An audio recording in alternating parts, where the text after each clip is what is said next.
भारतीय सेना का एक ऐसा जवान जिन्होंने रेजांगला के युद्ध में भारतीय सेना की एक टुकड़ी का नेतृत्व किया और चीनी सेना के करीब 1300 चीनी सैनिकों को मार गिराया था।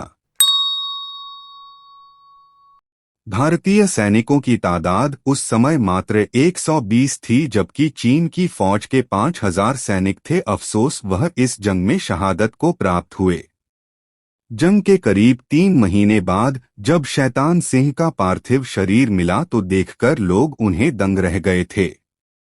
शहीद होने के बाद भी उन्होंने अपनी बंदूक को मजबूती से पकड़ रखा था।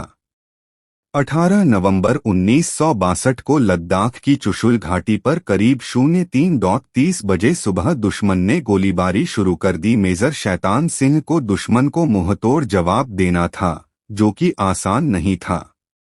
दुश्मन हजारों की संख्या में थे, जबकि शैतान सिंह 13 कुमाऊं की करीब 120 जवानों वाली एक टुकड़ी की कमान संभाल रहे थे। परिस्थितियां बिल्कुल उनके विपरीत थी।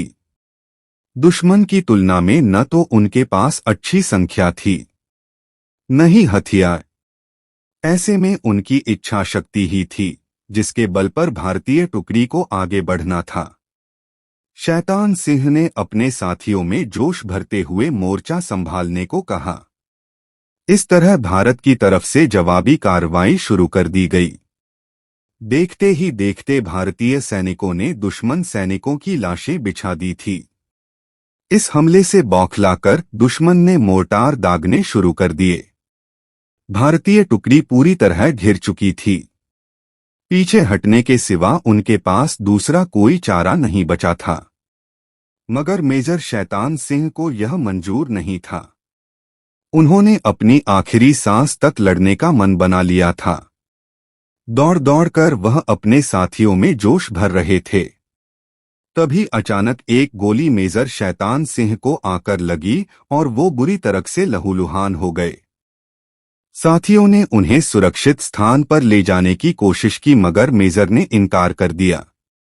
साथ ही मशीन गन को रस्सी की मदद से पैरों में बंधवा लिया था ताकि वह ज्यादा से ज्यादा दुश्मन को मार सकें। हालांकि वह ज्यादा देर तक ऐसा नहीं कर सके।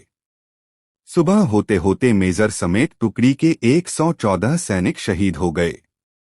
बाकी बचे हुए सैनिकों ने दुश्मन ने बंदी बना लिया था, जिन्हें बाद में छोड़ दिया गया था। बर्फबारी के कारण मेजर समेत उनके साथियों के शव एक लंबे समय तक नहीं मिले। युद्ध के करीब 3 माह बाद जब शहीद मेजर शैतान सिंह का शव मिला तो सबकी आंखें खुली की खुली रह गई।